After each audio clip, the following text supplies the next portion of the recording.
Here we go, YouTube. I found this for us. Meghan has no gratitude.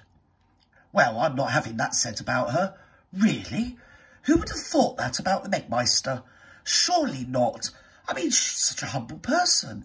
And we're going to have to review it. We're going to have to walk through it together. Should we hold hands and just hear what this little man's got to say? What's his name? I do know. Mark Dolan. Yes, it's the dear, delicious little Mark Dolan. He's a sweet little lad. Come on, Marky. Tell Auntie Gert what she's been doing to annoy you. Yes. And their parents during a polished public performance in Kent earlier today. Oh, look. Oh, look. It's my favourite girl crush. Isn't she beautiful?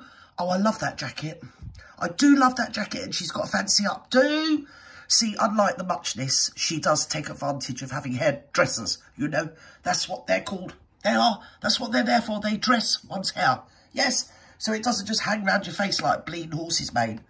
Straggly. Solo Princess Kate joined a sensory session at the Orchards Centre in the first of a series of engagements supporting her Shaping Us campaign, highlighting the importance of childhood experiences for the under-5s. Ooh.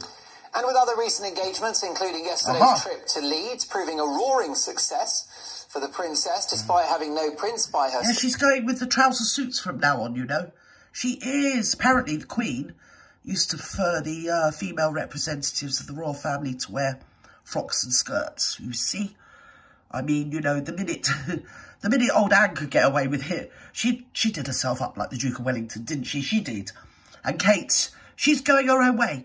She's going to go her own way, go her own way. Here we go. So she's going her own way, and she's doing things what one might call solo.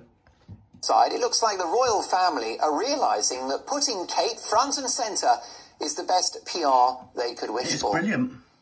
Angela, great to have you in the studio. Oh, it's Ange. Come on, Ange. She's the real deal, Kate, isn't she? She's got the X Factor. Look at Ange. Look at you, darling. Oh, you've teamed that jewellery up proper good with your top there, and your blouse. You have. Here, I reckon you're a little bit of a psychedelic goer back in your day. Yes, you were. Look at you. Because you've got all the fancy bleeding blouses. Just as well, I don't know where you live. Yes, because I'll be rummaging through your drawers. I would. Come on, Ange. Let's do it. She is the real deal. And I think she's had the real deal. She's what one might call the Princess of Wales, you know. Carefully, she studied. It was 10 years before she actually got involved with children, little children, to get it right. You know, she's studied very carefully. Yes. And she's now got loads of confidence. She's got 3 children. She's a mother. She's got all the things that she wanted. She's got the right husband.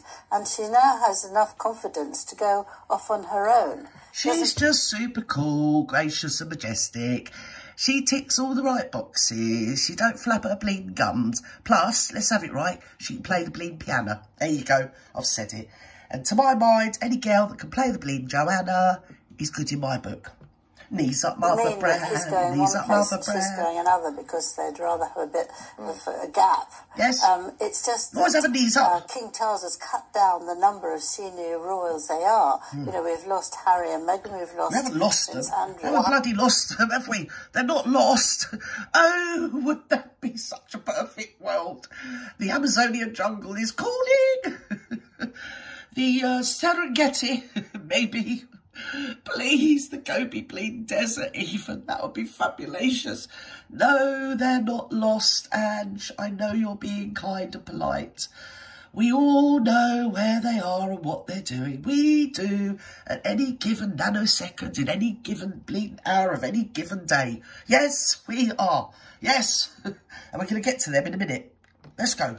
Happened to Harry and Meghan. Oh, here we go. I'll tell you later. You've got time. No, tell us now. Dish the dirt, dear. You know, they've got to spread things, so it's much better if people do divide. Who's spreading? Oh, no, it's William. I thought... When she said spreading, I thought they were talking about the, you know, Monty shit show. Right, and go off and do what they really want to do. What we've discovered this week is that she's got as much pulling power on her own as with hubby. Yes, and that's because she's an entertaining person. When you saw her when she was getting some sort of weather thing over her and she had to blow it up, she was hysterically giggling. I remember that. She thought it was really funny. So she's very relaxed now. She knows what she's doing. She walks with enormous dignity. She's also not self-conscious, like the narcissist from, you know, across the seas. She's not self-conscious. She's not awkward because she's being her own genuine, authentic self. I know those are the buzzwords that we ought not to be actually uttering because they're thrust in our face every day, aren't they? Those sort of ridiculous buzzwords. But she actually walks the walk, talks the talk. I think that's the best way of putting it. Gertie dear, I really do. Say no more. Zip your bleeding lips. Love. Come on, Ange. Come on, Angie. She always looks nice. What's interesting is that she's changed her clothes from wearing dresses and things like that. Oh, she's noticed too. And she wears trouser suits. She does. And she looks great, as if she's really going to do a lot of business there. Yes. And of course, she loves the children, and they respond to her. They absolutely adore her. Is she the new Diana, the new Elizabeth? No, I don't think she's the new anything. And she's Catherine, who's matured and now feels very confident. Unlike poor old Meghan, because Meghan was in the job for 5 minutes. Yes, poor. There's a lot of things, but poor ain't one of them. Old, yes, I'll go with that one. Come on. This is pretty boring, opening hospitals all the time, receiving bouquets. Kate seems to actually enjoy being the Princess of Wales. Yes, what she really likes to do is to help others, and she wants to do not help herself, in other words. And if you deal with children at a very early age, you can help them recover a little bit of what they've got and get... Especially when you think that generation of children were born during the lockdown or just before the lockdown. So that generation is going to... And all that generation that were at school, including my grandson, actually, that generation of children that lost like a year and a half of schooling are really going to be, if people don't step in, the lost generation, for want of a better buzzword or whatever saying. So everybody and anybody that can help that generation out, is good in my books. Whereas, I have to say, do you remember during the lockdown when a certain Teletubby turned up? Well, she was cosplaying, wasn't she? Yeah, she was Tinky Winky. And she turned up in Harlem, the poorest neighbourhood, didn't she? In about 100 degrees of heat, because you could see people drinking pina coladas in T-shirts. And there she was, done up, as I say, cosplaying the Teletubby, with a mask on. Was it a nose bag? I think it was a nose bag, actually. Anyway, so she insisted on reading The Stench. And they're dishing it up as new news, but it isn't. It's old news. We all said it at the time. You know, they were given free, and I'm doing air quotes, free copies of The Stench. Yeah, another plagiarised book. And then the parents were all asked to give a $5 donation to Art Schweipes, whatever it's called. Yeah, so kind of not free. And also the children had disabilities. They'd all been locked up in the city of, was it New York? Is Harlem in New York? Please tell me it is. But wherever it is, city, they were all locked up, these little tots, in raging heat. I mean, it was raging that year over here, let alone over there. And she turns up, as I say, and gives it all the bleeding granny, doesn't she? Even Bazzy. He sat on the floor like a 2-year-old. Yeah, at his mummy's feet. Yes. There's... That one don't turn out unless somebody's going to cross her bleeding claw with some silver. And if she does turn out for tuppence halfpenny, well, she needs a microphone and a stage and a lectern. Yes, and a plinth to stand on. And really, if we could all facilitate her and see our way clear to prostrating ourselves at her feet, all's the better. Yes. Come on, Ange. Sorry. Go on, Angie. A lot of help before they start going to school. Yes. That's where you need to. If there's just a single mother who's very young, you know, she can help and do that. Brilliant. And I think that's what she really I love Catherine. There you go. I've said it. Don't care. Cutting rope and ribbon, not rope, is it? Cutting ribbon and doing odd jobs. You know, she wants to do something that is really valuable. Her husband is doing it, now she's doing it, and we couldn't expect much more. Didn't it come out the other day while I've got you on here, guys? Another masquerade at the Invictus Games was that there was a child in a wheelchair, and the mega monster, the mega lights, right, went and stood behind the wheelchair smiling, got a picture, and then just walked off and didn't even speak to the child that was in a wheelchair. I mean, is that something... I can't find any footage of it, but it's not YouTubers that are saying it, it's mainstream media outlets.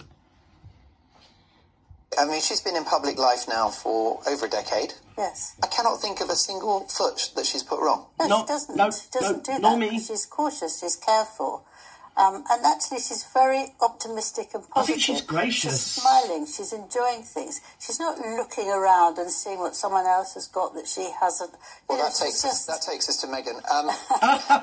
Kelly Osbourne, remember her? She's the daughter of Sharon and Ozzy Osbourne. Please. She's poured a bucket of the brown stuff over Prince Harry in a special podcast called The Osbournes. I love the Osbournes, I've got to say. Honest to God, apart from the fact they're in Hollywood and they're literally not my family, they're pretty much like we are. And I'm sure if you sat down, they're pretty much like you are as well. Yes, just without all the riches. Colin Harry, right? Yeah, I just think he's Go on, Kelly, darling. Yeah. Ooh, what's that? Like when you whinge, like a wine. And the thing is, and maybe it's because I feel a certain level of disappointment in the sense where I feel like they had an opportunity to become the most liked, loved people in the entire world that could actually bring some positive change, but they went down this like victim road instead. Like I get wanting to leave the royal family. I get that, but well, the big story there is Kelly's purple. She saw herself as some Disney princess that lost her voice. I mean, I've never watched Disney in my life, and I want to end my life with, you know, keeping that as my raison d'etre, to get through my years with never once having to sully my clean brain with such nonsense. Yes, for many reasons, but most of them are, I can't follow cartoons, I'm sorry. And everybody that loves Disney, good. My kids love Disney, it's just not for me. No, I'd rather watch something like War and Peace, or a good war film, you know, like Saving Private Ryan, because he never did get saved, did he? He didn't. Well, he did. Or did he? No, he didn't. And stuff like that. I like proper movies, and, you know, my brain just goes to sleep. Yes, when I used to take my children to the cinema, I used to just fall asleep and wake up conveniently at the end, which did be fine. Oh, my God, Finding Bleeding Nemo. My God, I don't know, please. No more. But anyway, back to the subject matter. Meghan did think she was some sort of Disney princess. I mean, I don't know what one she was, because, as I say, I don't really ever watch Disney. But was it the Frozen Princess that had no voice? Or Ariel, somebody? Yes! Oh, well, that true, please. She had no, she's like John Widger. Oh, I was silent. I was made to be silent. And you ain't stopped flapping your bleeding gums since, have you, love? Anyway, go on, Ange. Sorry, darling. Hair, which I quite like. Yes. Can I ask you your reaction to that? It demonstrates to me that Harry, in particular, is losing his fan base in the United States. I think people can see through both of them now, actually. I can see where they told lots of lies. I can see this terrible moaning, endless moaning. Now, if you look at the country, or in America, and you look here, it's very hard for people. Sorry, Ange, to butt in, darling. I know you're a bleeding saint and everything. But look at that bleeding crazy. I mean, you know, are they marching her up to the local Broadmoor? Or are they just taking a right-hand turn into Rampton? You get me? What is that doing as I've told you before, I had a look, and apparently, because it said on the Daily Mail, and the Daily Mail do not never lie. No, they don't, right? That thing, what she's wearing, is called a playsuit. It's a playsuit for us. Yes, I'm 48 years old, 47, or maybe 53. No one can tell, but I'll tell you one thing, I ain't 42. And I'm wearing a playsuit. Yes, I am. I've got the pins out with all the disabled veterans, and I'm marching around something or other for no apparent reason and no discernible bloody cause. Oh, honest to God, I'm going to have an aneurysm in a minute. Come on, Angie. Let's do it. People. Come on. You know, money is difficult. Hello, gas prices are high.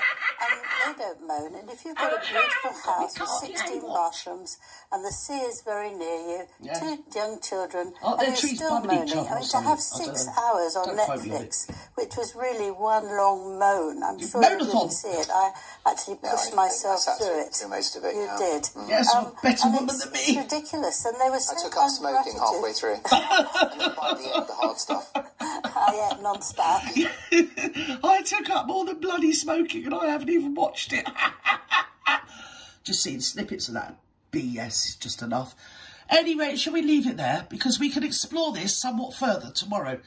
Gertie goes live at Friday 5. 5 on Friday, live 5. Gertie, something or other. It'll be me, and it'll be about 5 o'clock, okay? And hopefully I will be alive. So there you go. Bye-bye now. Have a great evening, morning, afternoon, wherever you are in the world. Love you and leave you.